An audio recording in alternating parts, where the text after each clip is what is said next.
Design Principles. The Studio of Jobs and Ive. Johnny Ive. When Jobs gathered his top management for a pep talk just after he became CEO in September 1997, sitting in the audience was a sensitive and passionate 30-year-old Brit who was head of the company's design team. Jonathan Ive, known to all as Johnny, was planning to quit. He was sick of the company's focus on profit maximization rather than product design. Jobs' talk led him to reconsider. I remember very clearly Steve announcing that our goal is not just to make money, but to make great products, Ive recalled. Ive grew up in Chingford, a town on the northeast edge of London. His father was a silversmith who taught at the local college. His Christmas gift to me would be one day of his time in his college workshop during the Christmas break when no one else was there, helping me make whatever I dreamed up. The only condition was that Johnny had to draw by hand what they planned to make. I always understood the beauty of things made by hand. I came to realize that what was really important was the care that was put into it. What I really despise is when I sense some carelessness in a product. Ive enrolled in Newcastle Polytechnic and spent his spare time and summers working at a design consultancy. He had an epiphany in college when he was able to design on a Macintosh. I discovered the Mac and felt I had a connection with the people who were making this product, he recalled. After graduation, Ive helped to build a design firm in London, Tangerine, which got a consulting contract with Apple. In 1992, he moved to Cupertino to take a job in the Apple design department. He became the head of the department in 1996, the year before Jobs returned, but wasn't happy. All they wanted from us designers was a model of what something was supposed to look like on the outside, and then engineers would make it as cheap as possible. I was about to quit. When Jobs took over and gave his pep talk, Ive decided to stick around. After Jobs took a tour of Apple's design studio, he bonded with the affable, eager, and very earnest Ive. We discussed approaches to forms and materials, Ive recalled. We were on the same wavelength. They began to have lunch together regularly, and Jobs would end his day by dropping by Ive's design studio for a chat. Jobs described to me his respect for Ive. The difference that Johnny has made, not only at Apple, but in the world, is huge. He is a wickedly intelligent person in all ways. He understands business concepts, marketing concepts. He picks stuff up just like that. Click. He understands what we do at our core better than anyone. If I had a spiritual partner at Apple, it's Johnny.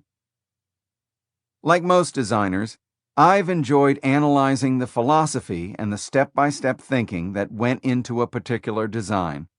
For Jobs, the process was more intuitive. He would point to models and sketches he liked and dump on the ones he didn't. Ive would then take the cues and develop the concepts Jobs blessed. In Ive, Jobs met his soulmate in the quest for true rather than surface simplicity. Design was not just about what a product looked like on the surface. It had to reflect the product's essence. In most people's vocabularies, design means veneer, Jobs told Fortune shortly after retaking the reins at Apple. But to me, nothing could be further from the meaning of design. Design is the fundamental soul of a man-made creation that ends up expressing itself in successive outer layers. After he was forced out, the process at Apple reverted to being engineer-driven. But when Jobs returned and forged his bond with Ive, the balance was again tilted toward the designers. On occasion, this could backfire, such as when Jobs and Ive insisted on using a solid piece of brushed aluminum for the edge of the iPhone 4 even when the engineers worried that it would compromise the antenna. But usually, the distinctiveness of its designs for the iMac, the iPod, the iPhone, and the iPad would set Apple apart and lead to its triumphs in the years after Jobs returned. Inside the studio. The design studio where Johnny Ive reigns on the ground floor of 2 Infinite Loop on the Apple campus is shielded by tinted windows and a heavy-clad locked door.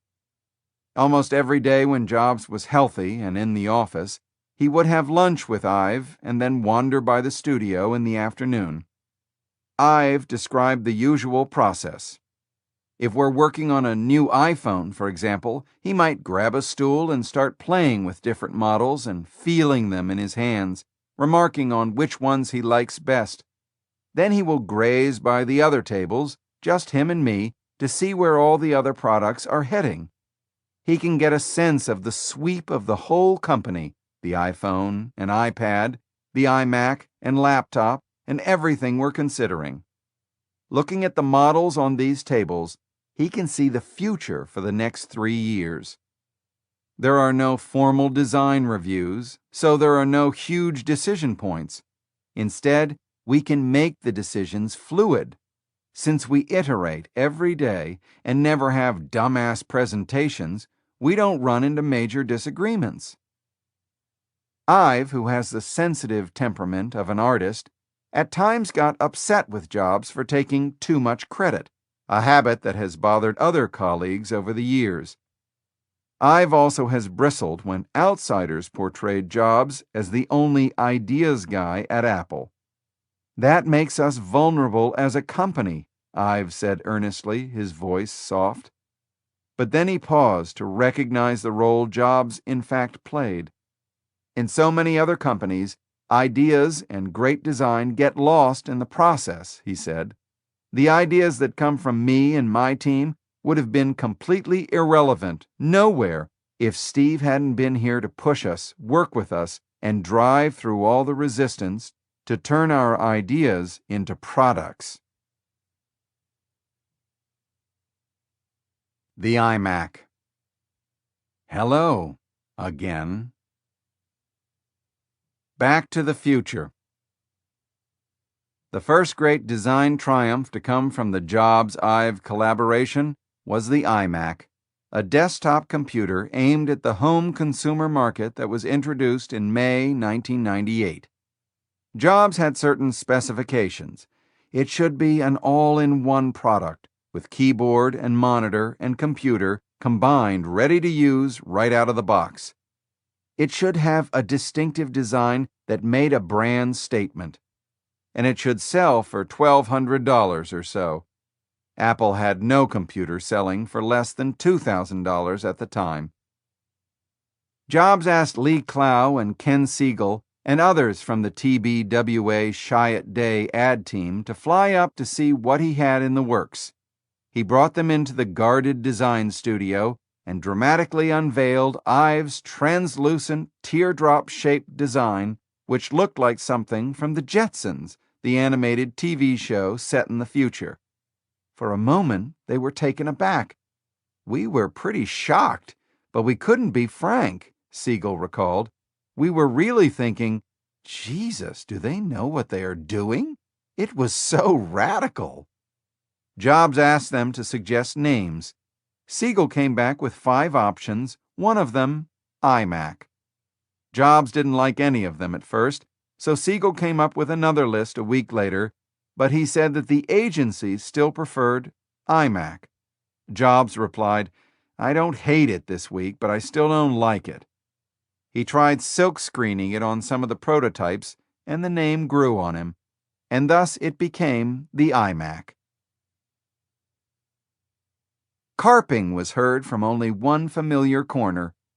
As the iMac garnered kudos, Bill Gates assured a gathering of financial analysts visiting Microsoft that this would be a passing fad. The one thing Apple's providing now is leadership in colors, Gates said, as he pointed to a Windows-based PC that he jokingly had painted red. It won't take long for us to catch up with that, I don't think." The iMac went on sale in August 1998 for $1,299. 800,000 would be sold by the end of the year, making it the fastest-selling computer in Apple history. Ive soon came up with 4 new, juicy-looking colors in addition to Bondi Blue for the iMacs. Offering the same computer in 5 colors would of course create huge challenges for manufacturing, inventory, and distribution. At most companies, including even the old Apple, there would have been studies and meetings to look at the costs and benefits. But when Jobs looked at the new colors, he got totally psyched and summoned other executives over to the design studio. "We're going to do all sorts of colors," he told them excitedly. When they left, Ive looked at his team in amazement. In most places, that decision would have taken months, Ive recalled. Steve did it in a half hour. CEO. Still crazy after all these years. When Steve Jobs returned to Apple and produced the Think Different ads and the iMac in his first year, it confirmed what most people already knew, that he could be creative and a visionary. He had shown that during his first round at Apple. What was less clear was whether he could run a company. He had definitely not shown that during his first round. Jobs threw himself into the task with a detail-oriented realism that astonished those who were used to his fantasy that the rules of this universe need not apply to him. He became a manager, which is different from being an executive or visionary, and that pleasantly surprised me, recalled Ed Woolard, the board chair who lured him back. His management mantra was focus. He eliminated excess product lines and cut extraneous features in the new operating system software that Apple was developing. He let go of his control-freak desire to manufacture products in his own factories and instead outsourced the making of everything from the circuit boards to the finished computers. After 3 months of working under Jobs, Apple's head of operations decided he could not bear the pressure and he quit. For almost a year, Jobs ran operations himself because all the prospects he interviewed seemed like they were old-wave manufacturing people, he recalled. He wanted someone who could build just-in-time factories and supply chains, as Michael Dell had done. Then, in 1998, he met Tim Cook, a courtly 37-year-old procurement and supply chain manager at Compaq Computers.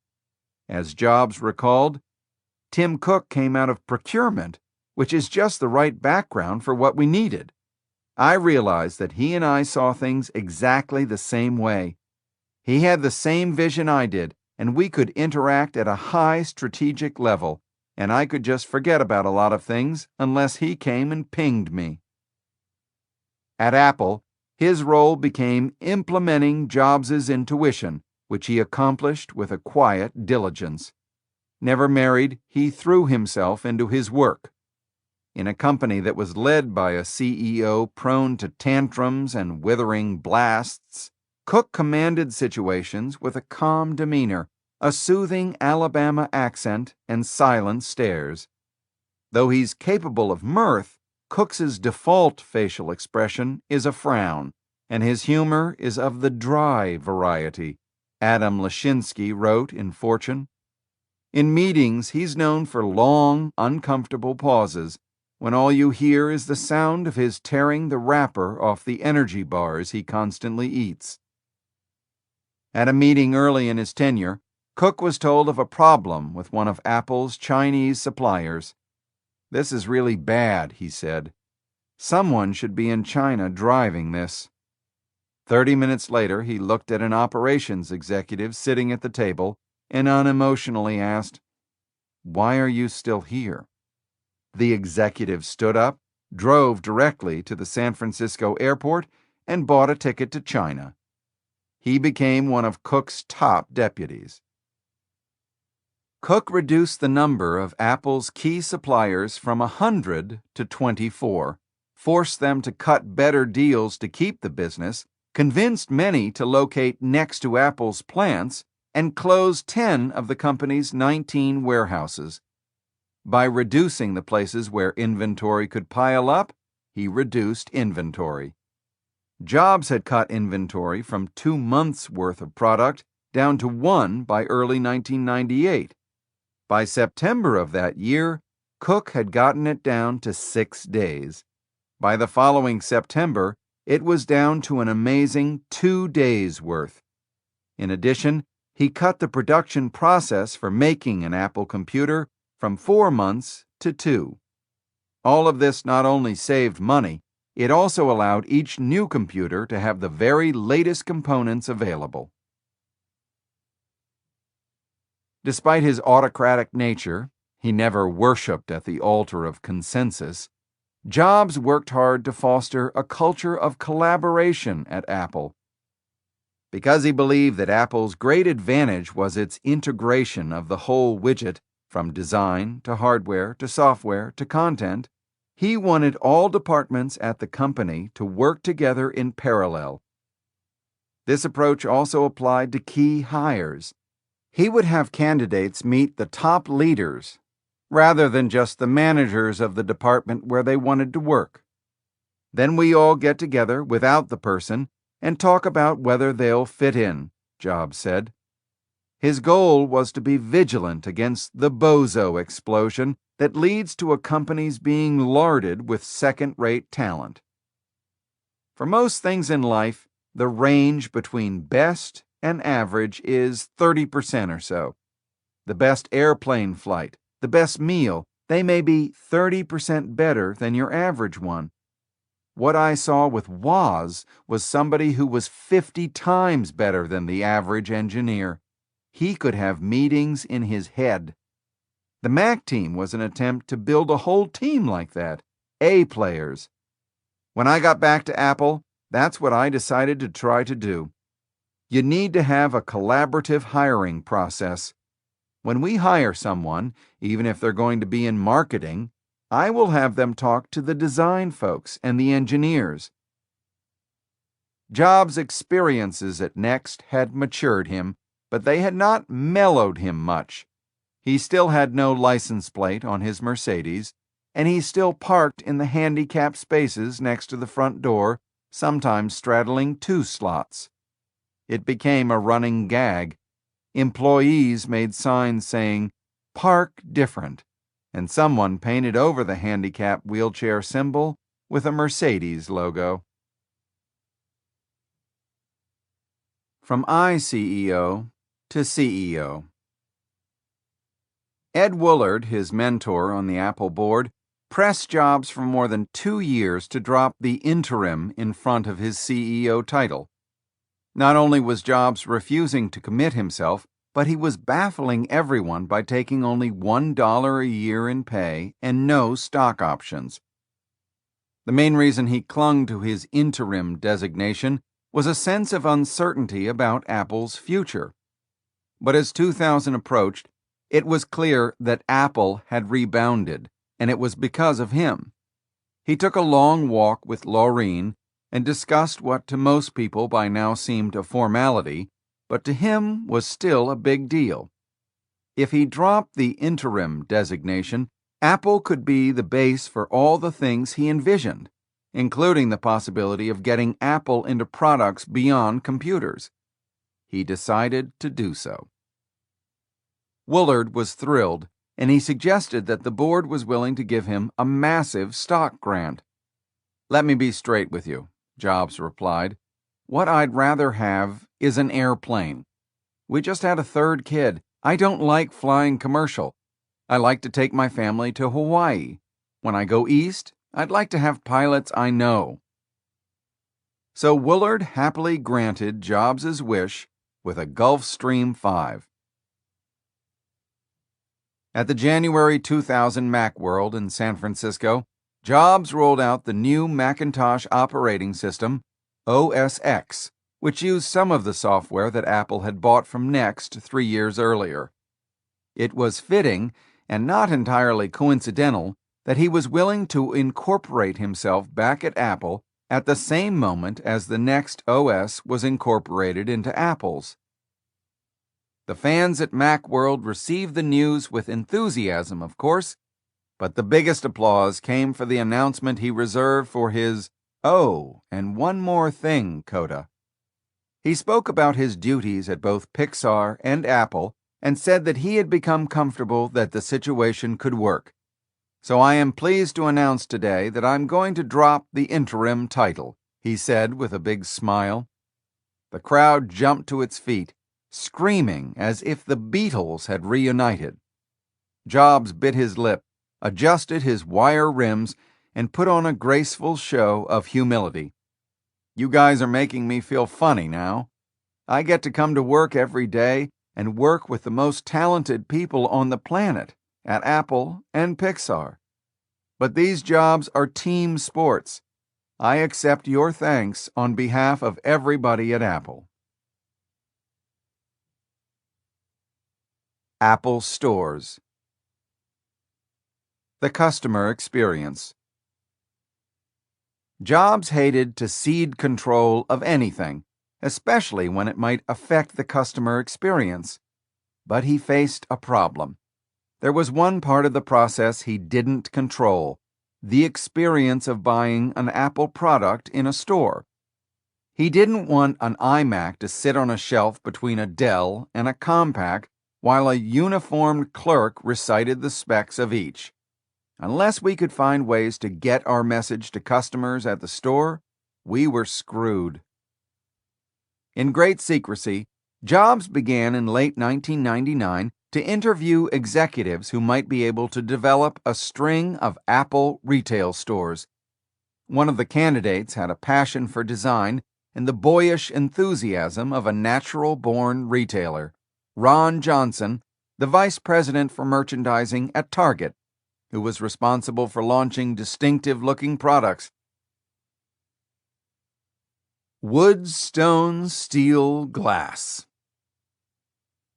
On May 19, 2001, the first Apple store opened in Tysons Corner, Virginia, with gleaming white counters, bleached wood floors, and a huge "Think Different" poster of John and Yoko in bed.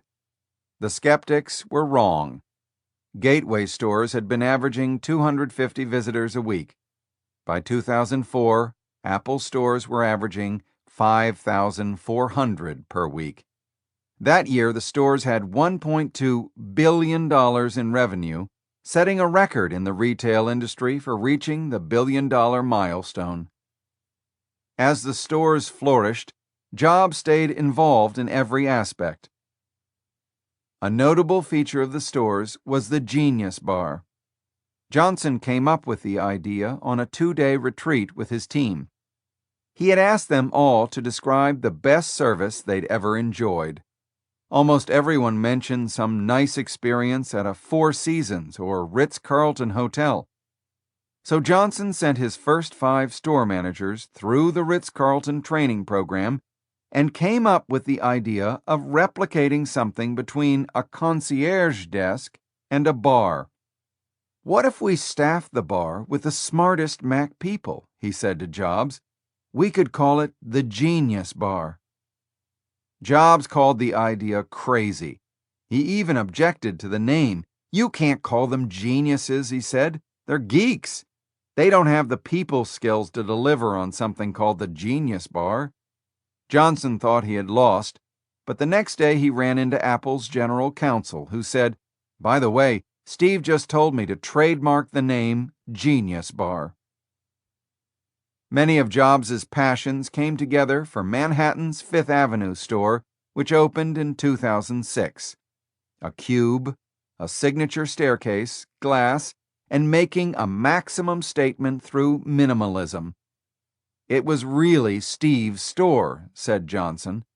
Open 24/7, it vindicated the strategy of finding signature high-traffic locations by attracting 50,000 visitors a week during its first year.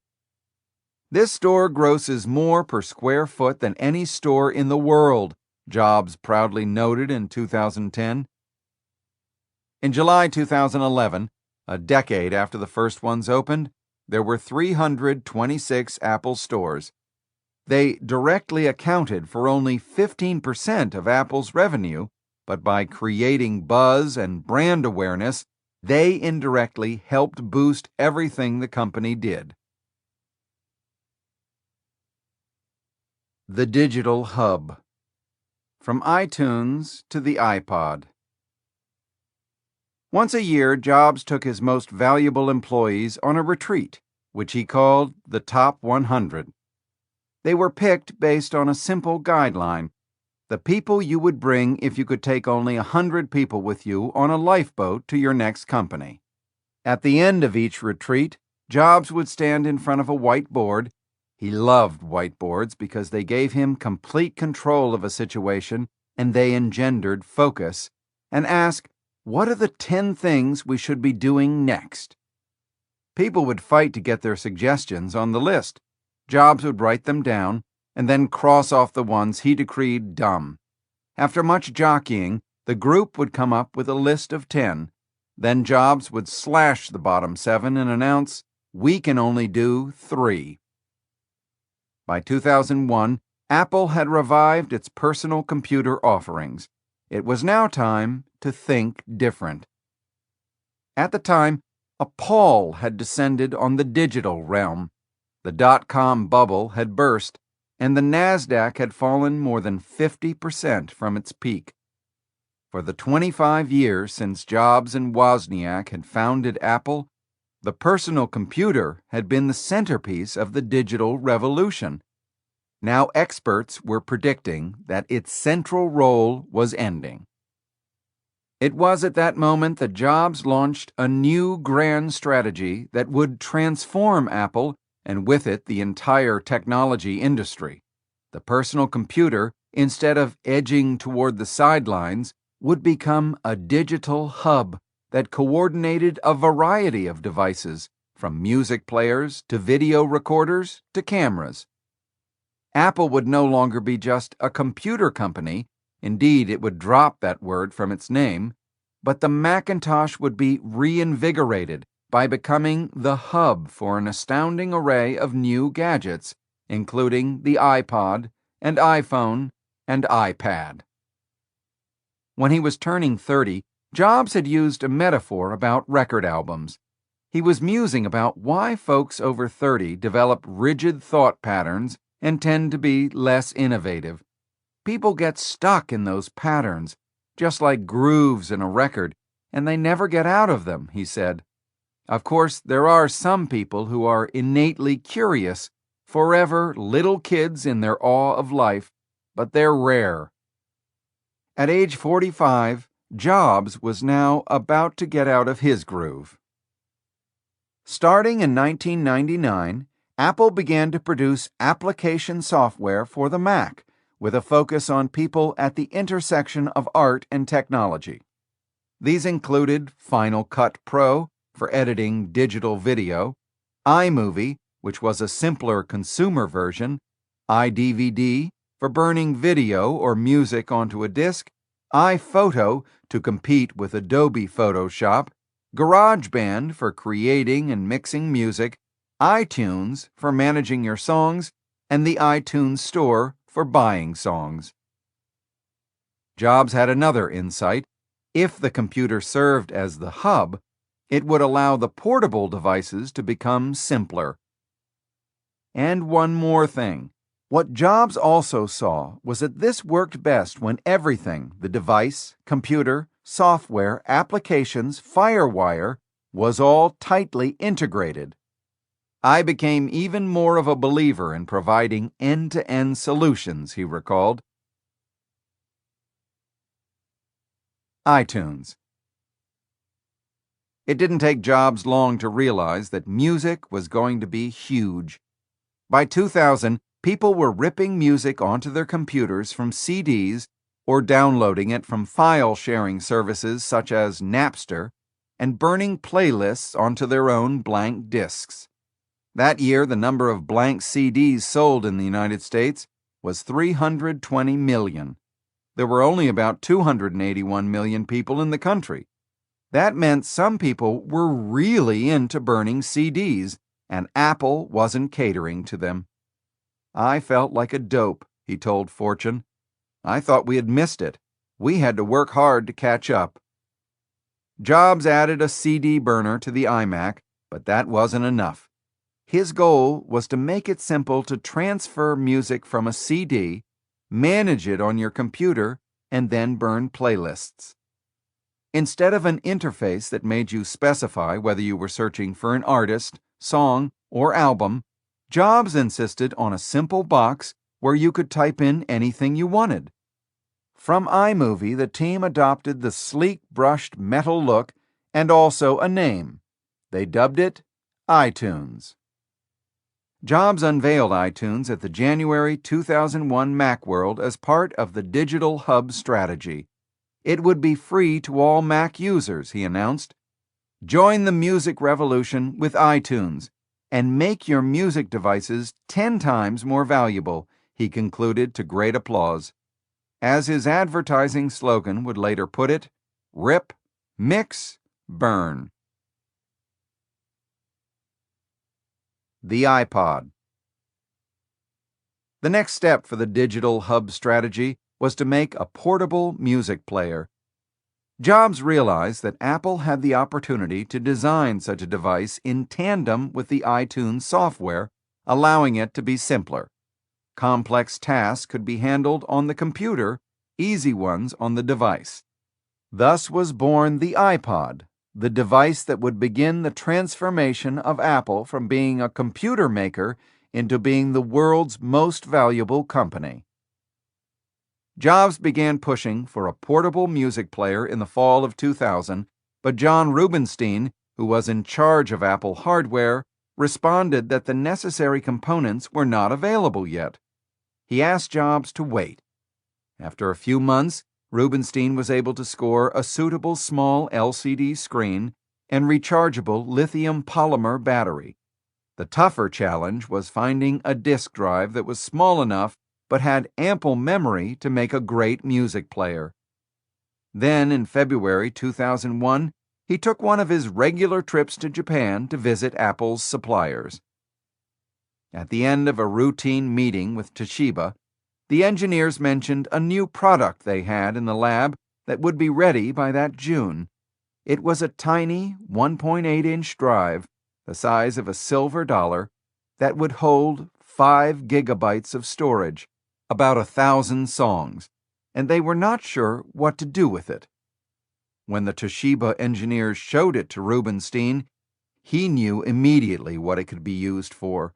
1,000 songs in his pocket. Perfect. But he kept a poker face.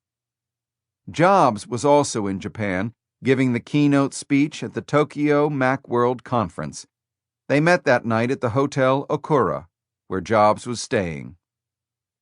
"I know how to do it now," Rubinstein told him. "All I need is a $10 million check." Jobs immediately authorized it. So Rubinstein started negotiating with Toshiba to have exclusive rights to every one of the discs it could make, and he began to look around for someone who could lead the development team. Tony Fadell was a brash entrepreneurial programmer with a cyberpunk look and an engaging smile who had started 3 companies while still at the University of Michigan. One day he was in Colorado skiing with an uncle, and his cell phone rang while he was riding on the chairlift. It was Rubinstein, who told him that Apple was looking for someone who could work on a small electronic device. Fadell, not lacking in confidence, boasted that he was a wizard at making such devices. Rubinstein invited him to Cupertino. But when he met with Rubinstein, the topic quickly turned to iTunes, which had been out for 3 months. "We've been trying to hook up the existing MP3 players to iTunes, and they've been horrible, absolutely horrible," Rubinstein told him. "We think we should make our own version." Jobs wanted the iPod out by Christmas, and this meant having it ready to unveil in October. That's it. There are certain meetings that are memorable both because they mark a historic moment and because they illuminate the way a leader operates. Such was the case with the gathering in Apple's fourth-floor conference room in April 2001, where Jobs decided on the fundamentals of the iPod. The meeting started with a presentation of the potential market and what other companies were doing. Jobs, as usual, had no patience. "He won't pay attention to a slide deck for more than a minute," Fidel said. Instead, Jobs liked to be shown physical objects that he could feel, inspect, and fondle. So Fidel brought 3 different models to the conference room. Rubinstein had coached him on how to reveal them sequentially so that his preferred choice would be the pièce de résistance. Then Fidel began unveiling his models, which were made of styrofoam with fishing leads inserted to give them the proper weight. The first had a slot for a removable memory card for music. Jobs dismissed it as complicated. The second had a dynamic RAM memory, which was cheap but would lose all of the songs if the battery ran out. Jobs was not pleased. Next, Fidel put a few of the pieces together to show what a device with a 1.8-inch hard drive would be like. Jobs seemed intrigued. Next, it was the turn of Apple's marketing chief, Phil Schiller. "Can I bring out my idea now?" he asked. He left the room and returned with a handful of iPod models, all of which had the same device on the front, the soon-to-be famous track wheel. "I had been thinking of how you go through a playlist," he recalled. "You can't press a button hundreds of times. Wouldn't it be great if you could have a wheel? By turning the wheel with your thumb, you could scroll through songs. The longer you kept turning, the faster the scrolling got, so you could zip through hundreds easily." Jobs shouted, "That's it!" One key insight Jobs had was that as many functions as possible should be performed using iTunes on your computer rather than on the iPod. The most zen of all simplicities was Jobs's decree, which astonished his colleagues, that the iPod would not have an on-off switch. It became true of most Apple devices. There was no need for one.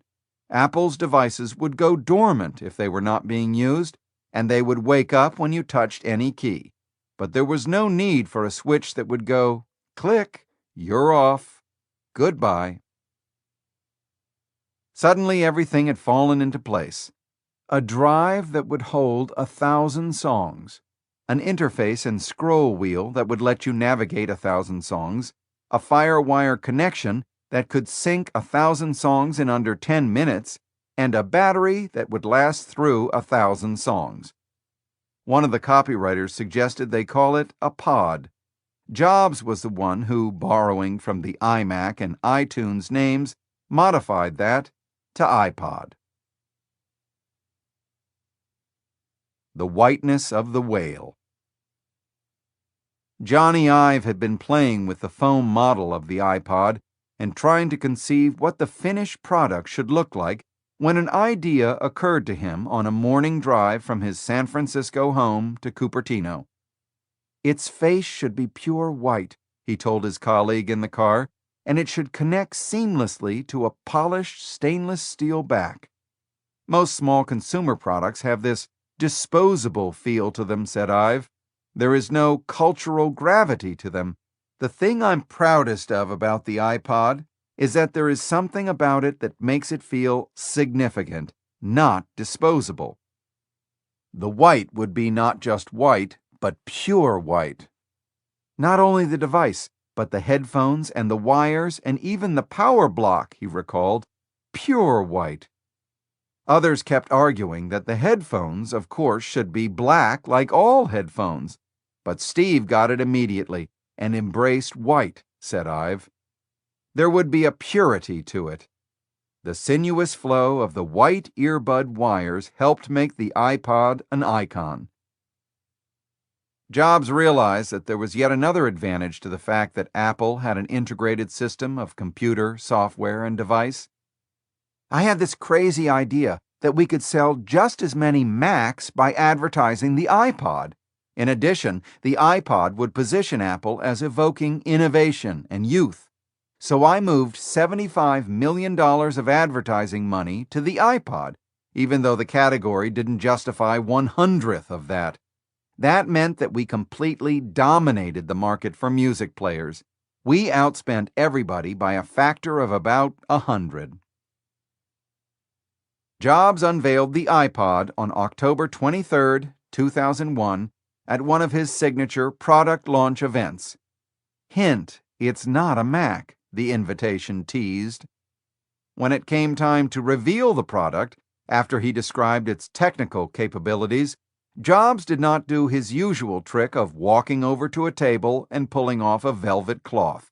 Instead, he said, "I happen to have one right here in my pocket."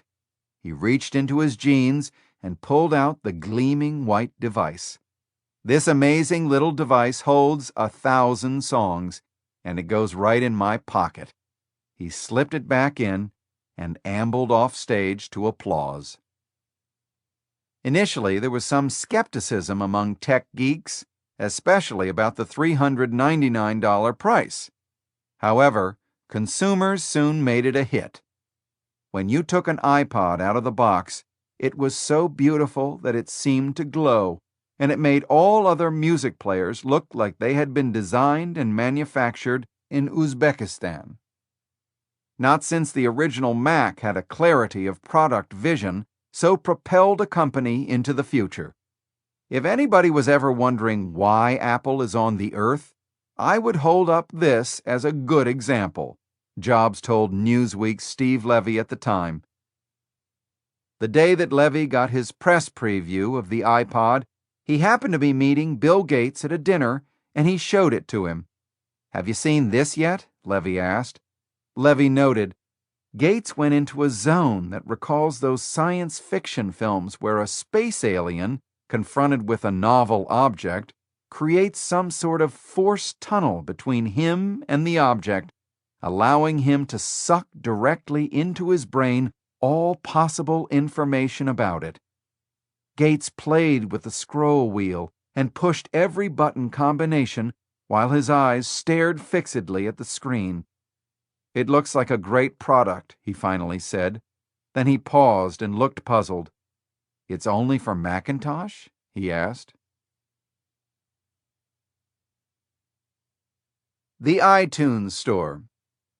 I'm the Pied Piper. Warner Music.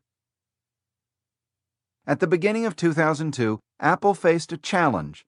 The seamless connection between your iPod, iTunes software, and computer made it easy to manage the music you already owned. But to get new music, you had to venture out of this cozy environment and go buy a CD or download the songs online.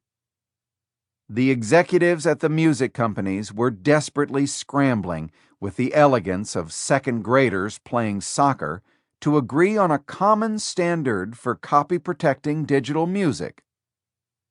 If the music companies had been able to agree on a standardized encoding method for protecting music files, then multiple online stores could have proliferated. That would have made it hard for Jobs to create an iTunes store that allowed Apple to control how online sales were handled.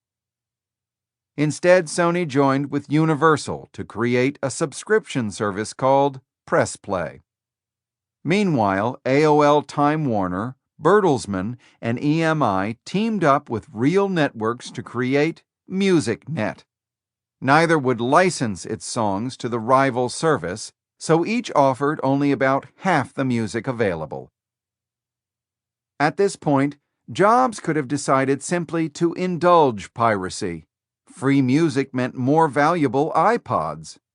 Yet because he really liked music and the artist who made it, he was opposed to what he saw as the theft of creative products. As he later told me, "From the earliest days at Apple, I realized that we thrived when we created intellectual property. If people copied or stole our software, we'd be out of business. But there's a simpler reason. It's wrong to steal. It hurts other people. and it hurts your own character. He knew, however, that the best way to stop piracy, in fact the only way, was to offer an alternative that was more attractive than the brain-dead services that music companies were concocting. So Jobs set out to create an iTunes store and to persuade the 5 top record companies to allow digital versions of their songs to be sold there. I've never spent so much of my time trying to convince people to do the right thing for themselves, he recalled. Because the companies were worried about the pricing model and unbundling of albums, Jobs pitched that his new service would be only on the Macintosh, a mere 5% of the market. They could try the idea with little risk. Corralling the record labels to go along with the iTunes plan was not enough, however.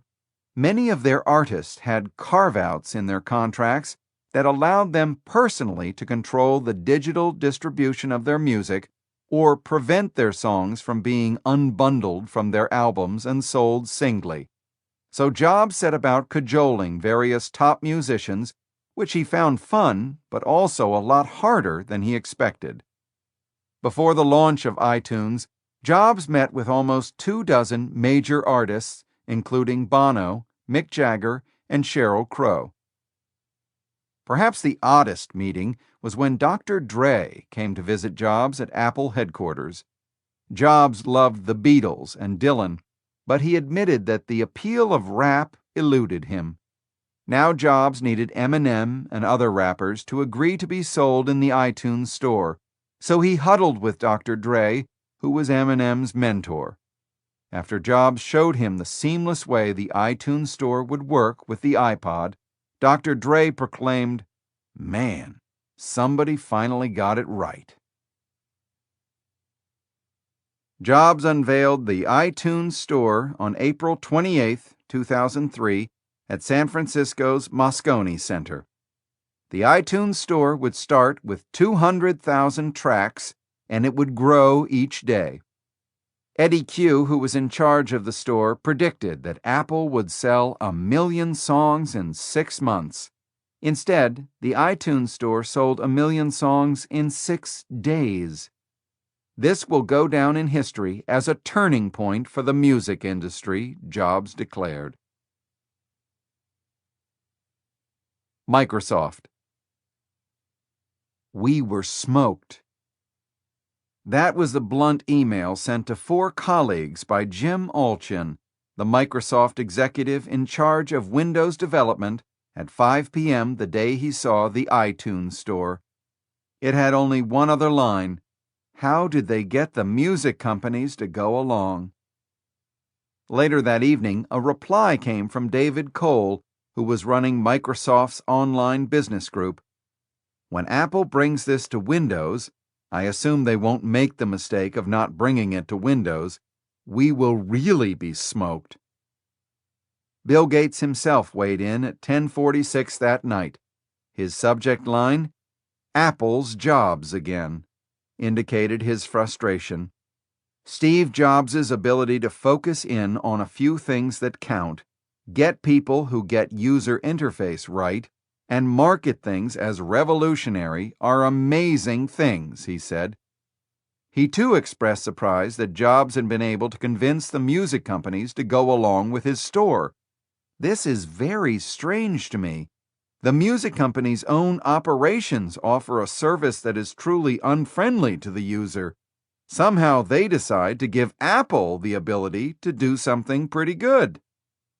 I think we need some plan to prove that even though Jobs has us a bit flat-footed again, we can move quick and both match and do stuff better. It was an astonishing private admission.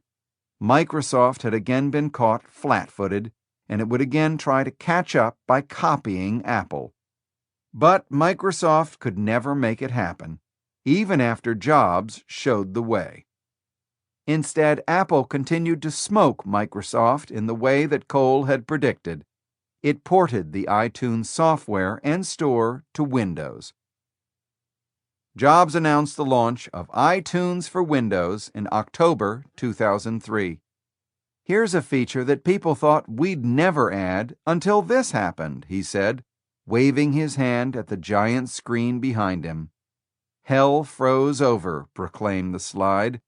The show included iChat appearances and videos from Mick Jagger, Dr. Dre, and Bono. "It's a very cool thing for musicians and music," Bono said of the iPod and iTunes. "That's why I'm here to kiss the corporate ass. I don't kiss everybody's." Jobs was never prone to understatement. To the cheers of the crowd, he declared, "iTunes for Windows is probably the best Windows app ever written." As competitors stumbled and Apple continued to innovate, music became a larger part of Apple's business. In January 2007, iPod sales were half of Apple's revenues. The success of the iTunes Store also had a more subtle benefit. By 2011, an important new business had emerged, being the service that people trusted with their online identity and payment information. This allowed Apple to sell, for example, a magazine subscription through its online store. When that happened, Apple, not the magazine publisher, would have a direct relationship with the subscriber. As the iTunes Store sold videos, apps, and subscriptions, it built up a database of 225 million active users by June 2011, which positioned Apple for the next stage of digital commerce. Music Man. The soundtrack of his life. As the iPod phenomenon grew, it spawned a question that was asked of presidential candidates, B-list celebrities, first dates, the Queen of England, and just about anyone else with white earbuds. What's on your iPod? So one day, when we were sitting in his living room listening to music, I asked Jobs to let me see his. Not surprisingly, there were all 6 volumes of Dylan's bootleg series, including the tracks Jobs had first started worshiping when he and Wozniak were able to score them on reel-to-reel tapes years before the series was officially released. In addition, there were 15 other Dylan albums. The other great trove on his iPod was the Beatles. In the case of the Dylan and the Beatles albums, most were included in their entirety. But true to his belief that albums can and should be disaggregated, those of the Stones and most other artists on his iPod included only 3 or 4 cuts. His one-time girlfriend Joan Baez was amply represented by selections from 4 albums, including 2 different versions of Love Is Just a 4-Letter Word. His iPod selections were those of a kid from the 70s with his heart in the 60s. Only about a quarter of the songs were from more contemporary artists. As for classical music, there were a few recordings of Bach, including the Brandenburg Concertos, and 3 albums by Yo-Yo Ma. His favorites did not change over the years. When the iPad 2 came out in March 2011, he transferred his favorite music to it. One afternoon, we sat in his living room as he scrolled through the songs of his new iPad, and with a mellow nostalgia, tapped on ones he wanted to hear. I asked what music from our childhood actually held up well these days.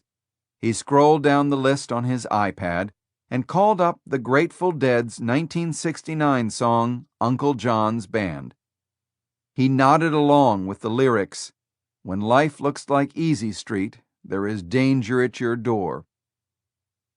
Then he turned to Joni Mitchell. "She had a kid she put up for adoption," he said. "This song is about her little girl." He tapped on Little Green, and we listened to the mournful melody and lyrics which describe the feelings of a mother who gives up her child. "So you sign all the papers in the family name. You're sad and you're sorry, but you're not ashamed." I asked whether he still often thought about being put up for adoption. "No, not much," he said. "Not too often." These days, he said, he thought more about getting older than about his birth. At the end of the listening session, I asked him a well-worn question: the Beatles or the Stones? If the vault was on fire and I could grab only one set of master tapes, I would grab the Beatles, he answered. The hard one would be between the Beatles and Dylan. Somebody else could have replicated the Stones. No one could have been Dylan or the Beatles. As he was ruminating about how fortunate we were to have all of them when we were growing up, his son, then 18, came in the room. "Reed doesn't understand," Jobs lamented. Or perhaps he did. He was wearing a Joan Baez t-shirt with the words, "Forever Young" on it. Bob Dylan. The only time Jobs can ever recall being tongue-tied was in the presence of Bob Dylan. He was playing near Palo Alto in October 2004, and Jobs was recovering from his first cancer surgery. He was never Jobs's friend, nor did he care to be. He did, however, invite Jobs to visit him at his hotel before the concert. Jobs recalled, "We sat on the patio outside his room and talked for 2 hours. I was really nervous because he was one of my heroes. And I was also afraid that he wouldn't be really smart anymore, that he'd be a caricature of himself, like happens to a lot of people. But I was delighted. He was as sharp as a tack. He was just telling me about his life and about writing his songs. He said, they just came through me. It wasn't like I was having to compose them. That doesn't happen anymore. I just can't write them that way anymore." Then he paused and said to me with his raspy voice and little smile, "But I still can sing them." A few months after seeing him in concert, Jobs came up with a grandiose plan. The iTunes Store should offer a digital, boxed set of every Dylan song ever recorded, more than 700 in all, for $199. Jobs would be the curator of Dylan for the digital age. But Andy Lack of Sony said no. By 2006, however, Lack had stepped aside as the CEO of what was by then Sony BMG, and Jobs reopened negotiations. In August, he announced a grand deal. It allowed Apple to sell the $199 digital box set of all the songs Dylan ever recorded. As part of the deal, Dylan appeared in a television ad for the iPod, featuring his new album, Modern Times. In the past, getting celebrities to do an ad required paying them a lot of money. But by 2006, the tables were turned. Major artists wanted to appear in iPod ads. The exposure would guarantee success. The Beatles. Among Jobs' prize CDs was a bootleg that contained a dozen or so taped sessions of the Beatles revising Strawberry Fields Forever. It became the musical score to his philosophy of how to perfect a product. It's a complex song, and it's fascinating to watch the creative process as they went back and forth and finally created it over a few months. They did a bundle of work between each of these recordings. They kept sending it back to make it closer to perfect. As he listens to the third take, he points out how the instrumentation has gotten more complex. The way we build stuff at Apple is often this way. Even the number of models we'd make of a new notebook or iPod. We would start off with a version and then begin refining and refining, doing detailed models of the design or the buttons or how a function operates. It's a lot of work, but in the end it just gets better, and soon it's like, wow, how did they do that? Where are the screws? It was thus understandable that Jobs was driven to distraction by the fact that the Beatles were not on iTunes. The fact that my favorite band was the last holdout from iTunes was something I very much hoped I would live to resolve. As it turned out, he would. Bono. Bono, the lead singer of U2, deeply appreciated Apple's marketing muscle. He was confident that his Dublin-based band was still the best in the world, but in 2004 it was trying, after almost 30 years together, to reinvigorate its image. It had produced an exciting new album with a song that the band's lead guitarist, The Edge, declared to be the mother of all rock tunes. Bono knew he needed to find a way to get it some traction, so he placed a call to Jobs. "We wanted our own iPod, something distinct from the regular white ones," Bono recalled. "We wanted black, but Steve said, 'We've tried other colors than white, and they don't work.'" A few days later, Jobs relented and accepted the idea, tentatively. Johnny arrived in Dublin, and I put him up at my guest house, a serene place over a railway track with a view of the sea, Bono recalled. He shows me this beautiful black iPod with a deep red click wheel, and I say, "Okay, we'll do it." Bono got Jobs to do another deal with him in 2006, this one for his Product Red campaign that raised money and awareness to fight AIDS in Africa. Jobs was never much interested in philanthropy, but he agreed to do a special red iPod as part of Bono's campaign. Yo-Yo Ma.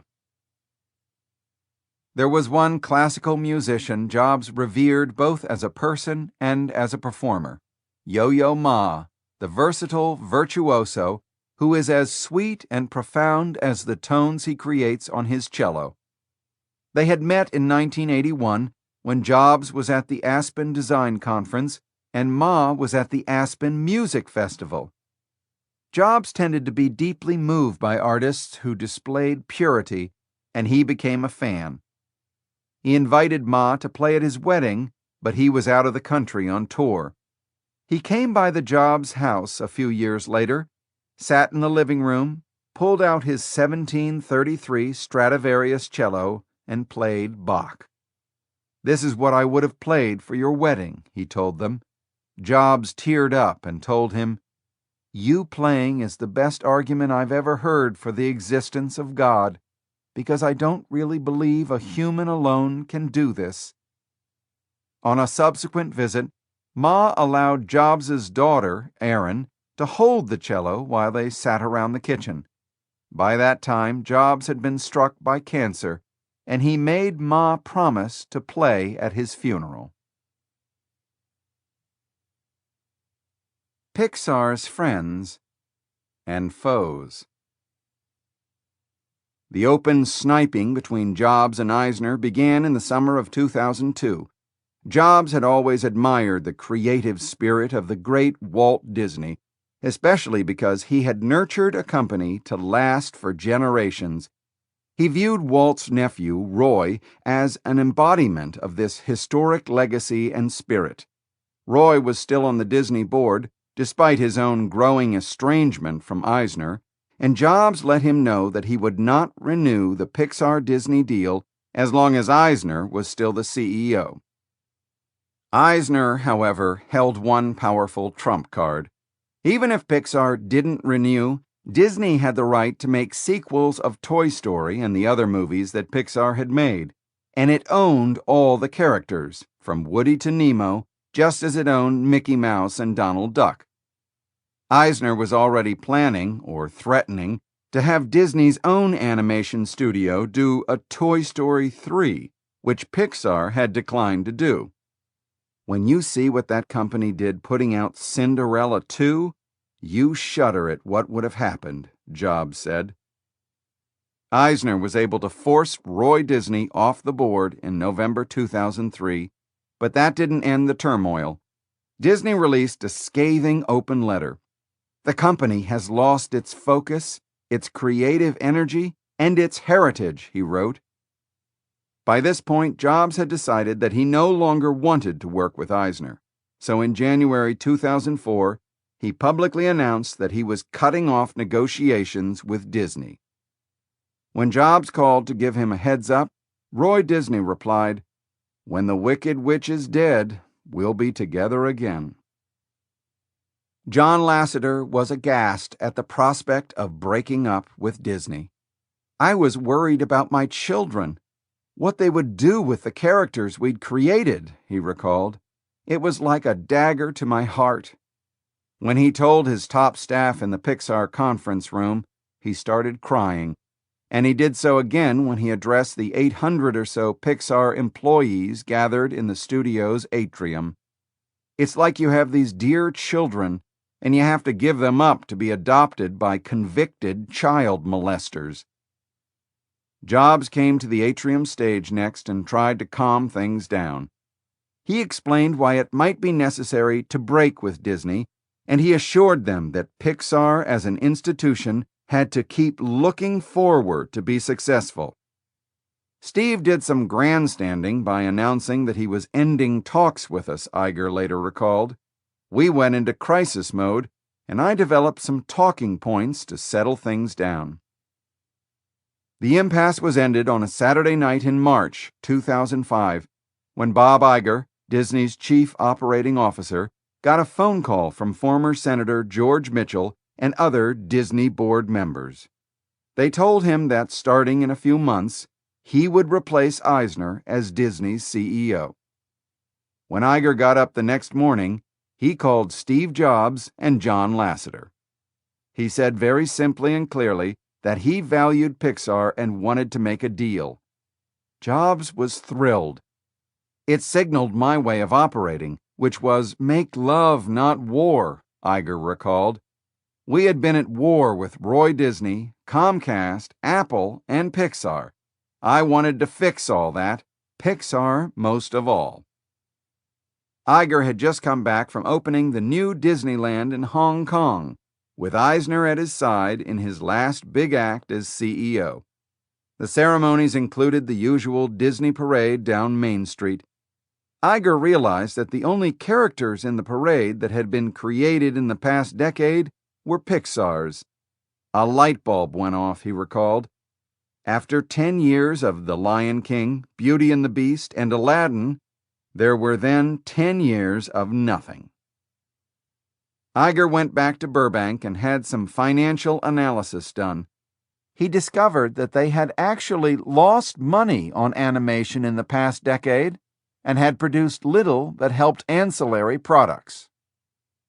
At his first meeting as the new CEO, he presented the analysis to the board. They could stick with the current animation management, which he didn't think would work.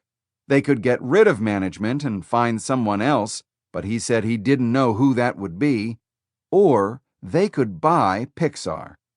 "The problem is, I don't know if it's for sale, and if it is, it's going to be a huge amount of money," he said.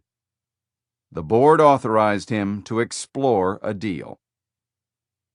Iger went about it in an unusual way. When he first talked to Jobs, he admitted the revelation that had occurred to him in Hong Kong and how it convinced him that Disney badly needed Pixar. Jobs seemed to encourage the advances. "It wasn't too long before it was clear to both of us that this discussion might lead to an acquisition discussion," Jobs recalled. But first, Jobs needed the blessing of John Lasseter and Ed Catmull, so he asked them to come over to his house. He got right to the point. "We need to get to know Bob Iger," he told them. "We may want to throw in with him and to help him remake Disney. He's a great guy." They were skeptical at first. "He could tell we were pretty shocked," Lasseter recalled. The deal they proposed was that Disney would purchase Pixar for $7.4 billion in stock. Jobs would thus become Disney's largest shareholder, with approximately 7% of the company's stock. Iger flew up to Emeryville to meet Jobs and jointly announced the deal to the Pixar workers. But before they did, Jobs sat down alone with Lasseter and Catmull.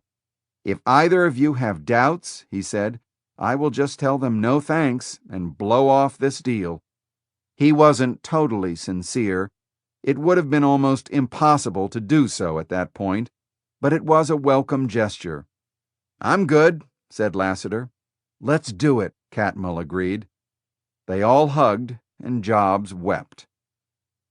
Everyone then gathered in the atrium. Disney is buying Pixar, Jobs announced. There were a few tears, but as he explained the deal, the staffers began to realize that in some ways it was a reverse acquisition. Catmull would be the head of Disney Animation, Lassiter its chief creative officer. By the end, they were cheering. Iger had been standing on the side, and Jobs invited him to center stage. As he talked about the special culture of Pixar and how badly Disney needed to nurture it and learn from it, the crowd broke into applause. My goal has always been not only to make great products, but to build great companies, Jobs later said. Walt Disney did that, and the way we did the merger, we kept Pixar as a great company and helped Disney remain one as well. 21st Century Macs. Setting Apple Apart. In hindsight, some of Apple's Macintosh designs may seem a bit too cute, but other computer makers were at the other extreme. It was an industry that you'd expect to be innovative, but instead it was dominated by cheaply designed generic boxes. After a few ill-conceived stabs at painting on blue colors and trying new shapes, companies such as Dell, Compaq, and HP commoditized computers by outsourcing manufacturing and competing on price. With its spunky designs and its path-breaking applications like iTunes and iMovie, Apple was about the only place innovating. Apple's innovations were more than skin deep.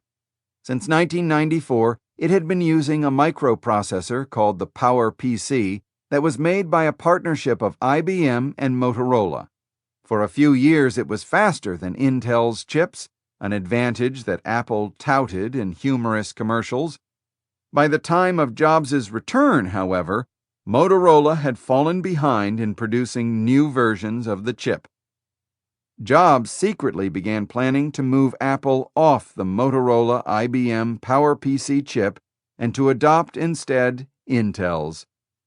This would not be a simple task. It was akin to writing a new operating system. After the public announcement in 2005, Bill Gates was amazed. Designing crazy-colored cases did not impress him, but a secret program to switch the CPU in a computer, completed seamlessly and on time, was a feat he truly admired. If you'd said, okay, we're going to change our microprocessor chip and we're not going to lose a beat, that sounds impossible, he told me years later when I asked him about Jobs' accomplishments. They basically did that. Round 1. Memento Mori. Jobs would later speculate that his cancer was caused by the grueling year that he spent, starting in 1997, running both Apple and Pixar. As he drove back and forth, he had developed kidney stones and other ailments, and he would come home so exhausted that he could barely speak. That's probably when this cancer started growing, because my immune system was pretty weak at that time, he said. There is no evidence that exhaustion or a weak immune system causes cancer. However, his kidney problems did indirectly lead to the detection of his cancer. In October 2003, he happened to run into the urologist who had treated him, and she asked him to get a CAT scan of his kidneys and ureters. It had been 5 years since his last scan. The new scan revealed nothing wrong with his kidneys, but it did show a shadow on his pancreas, so she asked him to schedule a pancreatic study. He didn't. As usual, he was good at willfully ignoring inputs that he did not want to process. But she persisted. "Steve, this is really important," she said a few days later. "You need to do this." Her tone of voice was urgent enough that he complied. He went in early one morning, and after studying the scan, the doctors met with him to deliver the bad news that it was a tumor. One of them even suggested that he should make sure his affairs were in order, a polite way of saying that he might have only months to live. That evening they performed a biopsy by sticking an endoscope down his throat and into his intestines so they could put a needle into his pancreas and get a few cells from the tumor. Powell remembers her husband's doctors tearing up with joy. It turned out to be an islet cell, or pancreatic neuroendocrine tumor, which is rare but slower growing and thus more likely to be treated successfully. He was lucky that it was detected so early, as the byproduct of a routine kidney screening, and thus could be surgically removed before it had definitely spread. To the horror of his friends and wife, Jobs decided not to have surgery to remove the tumor, which was the only accepted medical approach. I really didn't want them to open up my body, so I tried to see if a few other things would work, he told me years later with a hint of regret. Specifically, he kept to a strict vegan diet with large quantities of fresh carrot and fruit juices. To that regimen, he added acupuncture, a variety of herbal remedies, and occasionally a few other treatments he found on the internet or by consulting people around the country, including a psychic. Jobs's obstinacy lasted for 9 months after his October 2003 diagnosis. Part of it was the product of the dark side of his reality distortion field. He has that ability to ignore stuff he doesn't want to confront, Powell explained. It's just the way he's wired. In the past, he had